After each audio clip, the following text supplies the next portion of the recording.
control. They haven't repeated the same 5-man lineup to start the second quarter in 16 games now. That seems impossible to pull off. Like, I don't know. You what they will repeatedly do is play JaMychal Green excessively. JaMychal Green is not good. He's the worst, Keith. Yeah, he's not great. So we've gotten to this weird point with the Grizzlies. This is our weird Grizz epilogue right now. This is best and worst. Yeah, so they've put me in the uncomfortable position of when JaMychal Green slipped on a wet spot. It looked like he hurt himself. I was like, oh. I said this last night. I was stoked. I was like, oh, maybe the Lions. I think he tore his sack. This is great. Yeah, maybe the Lions will make more sense now. And so, like, I don't know. Let's get my worst thing is also similarly Grizzlies related. The Grizzlies have been in the news. Things have been happening. My worst thing is I can no longer trust Woj and Shams. The reports have been wrong twice in the last week, both about the Grizzlies. So I think it's been covered a lot. The failed three-way trade where for 50 minutes there, it looked like Kelly Oubre was coming to the Grizzlies, and then Woj got it wrong about. I figured we were going to skip this because it's so bleak and so dark. Well, so like they got it wrong where the Suns and Wizards thought the Grizzlies were trading Dillon Brooks. Chris Wallace thought that Marshawn was going to be the one included. And actually, we've through some digging, we've uncovered what went wrong. Journalistic exclusive. We have actually found the audio recording between this is between Robert Sarver, Chris Wallace, and Ernie Grunfeld. So we'll just hang on. I'll play it now.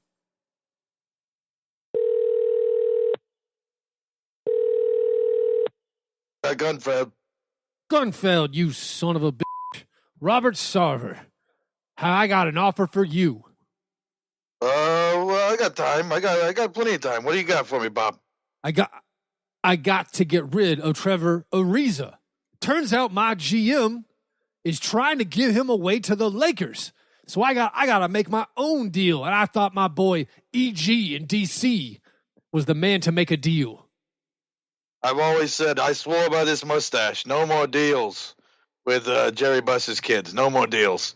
You know I love Trevor. I'd love to get the band back together, but what I need to get rid of is I need to jettison young talent. Well, I think we're up to our ears in young talent here in Phoenix. I don't know what this kid's at handling. Do you still have Brandon Knight? Ernie, I need to give you Trevor. We got to get rid of Trevor. He's making noise.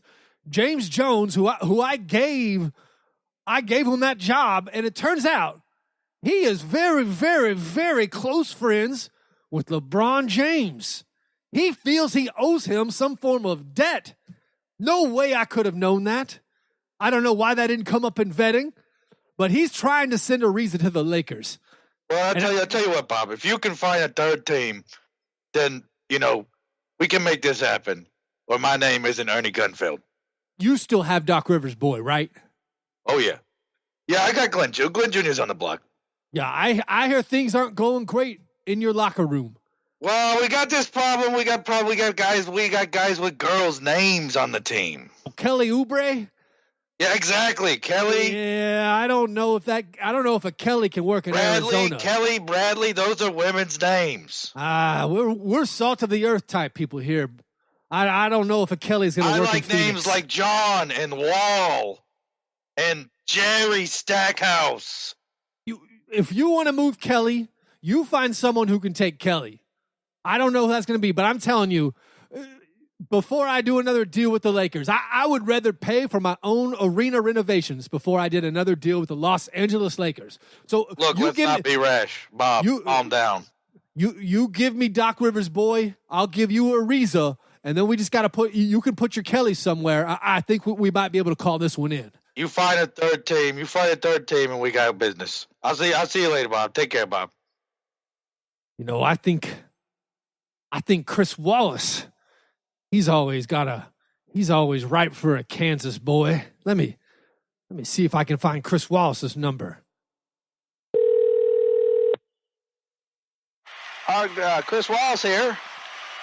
Chris, what's that? What's that noise? Are you at a game right now? Oh, Bob, you know how it is. I'm just having a little bit of spaghetti and meatballs at the Grizz Heat game, doing my job. It's a full-time job. It's a lifestyle. That's what the press doesn't understand, Bob, is that this is a lifestyle. Don't get me started on the press. I got some lady at city council going viral, tearing me a new one. That press don't know what's good. Is it Jeannie Buss again? Oh no, I wish. I'm telling you that. I wish it was too. So I got to make a deal because right now James Jones is trying to sell Trevor Ariza to the Lakers. I would rather campaign for a second MLK Day before I help the Lakers win any more basketball games. I'm telling you, one is enough. One is too many where I'm at. Well, I think you might have yourself a fox in the hen house with James Jones. But that's a conversation for another time. Now, you know I love trading. We got a Kelly Oubre looking for a home. Do you mean Kelly Rock Chalk, former Kansas Jayhawk Oubre? Is that what you're talking about? Oh, that's the Kelly Oubre. Two-time Big 12 Newcomer of the Week, Kelly Oubre. What you want? You want Pau Gasol? How about that? You got that young guy, Pau Gasol Brooks. in second. How about Brooks? I got a Brooks for you. I got a Brooks. Okay, so we can make a if we can make a deal on Brooks. Oh yeah, Brooks would make a great deal. He's a scorer. He's a great scorer. Ball handler. All that points. Lots of points. So here's the deal. So I'm gonna send Kelly Oubre, the former Blue Ribbon, Blue Note, Street and Smith Player of the Year that I scouted myself. Shades of Rayful France, and a doll foil wrapped into one neat package. Okay, so I'm going to send Trevor Ariza to D.C. He's going to send me Doc Rivers, boy. Lynn Jr.? You're going to send me, you're going to make me a deal on Brooks, right? Brooks is done deal. Okay, I can barely hear you. To be clear, we're talking about Dillon Brooks. What? I say what? What? To be clear, we're talking about Dillon Brooks. Yeah, we got a deal on Brooks. Well, I'm gonna call this into Ernie. Congratulations, you got yourself a new Jayhawk. You tell Big Ern I said, I hadn't seen him since the Maccabi games when Rayful Fritz was thinking about joining the Israeli team. And let's just go ahead and text Woj. All right, I got to get back to these meatballs. Take care, Bob. See you. Bye bye. So I think that explains it. Everything makes so Chris much Wallace sense now. All the pieces fit. Follow the money, follow the spaghetti. So Chris Wallace thought they said a deal on Brooks. And that was just totally misheard. And it was Dillon Brooks. That's the confusion. So, look, this is on Chris Wallace, though. There's no way who's trading for Marshawn Brooks in the galaxy. It's 100% on Chris Wallace, who has blown multiple trades in his time as GM. Yeah. There has been more than once that they've told a player, hey, we traded you, and then whoops, we messed it up. So, you can't tell me the Grizzlies are above reproach on this situation. They screwed up somewhere. But anyway, so now, Keith, did you know that the average Grizz fan, I did some polling, the average Grizz fan thought that trading Dillon Brooks for Oubre was a bad idea? Did you know that? Well, so here's why it is probably a bad idea, in my opinion. Oh, I think it was a great idea, but go ahead. Well, so it's a bad idea because Kelly Oubre is a restricted free agent at the end of the year. If he plays well and then someone throws him a bunch of money, you might not be able to even keep him. Dillon Brooks, at least, he's making, whatever that minimum second-round salary is for the next 2 seasons plus, and to be good in the NBA, we know you have to have players outperform their salary. The only players who can outperform their salary on the Grizzlies are Jaren Jackson Jr. and now Dillon Brooks. So I understand why it's bad, but I'm also in the boat with you, and we texted about it. When it was Dillon Brooks for Kelly Oubre, I was like, oh, okay, that's cool. You mean Marshawn Brooks? Okay. No, I'm saying even if it was Dillon Brooks for Kelly Oubre, yeah. I'm like, that's kind of cool. But then anyway, so Woj screwed that up, or someone screwed that up.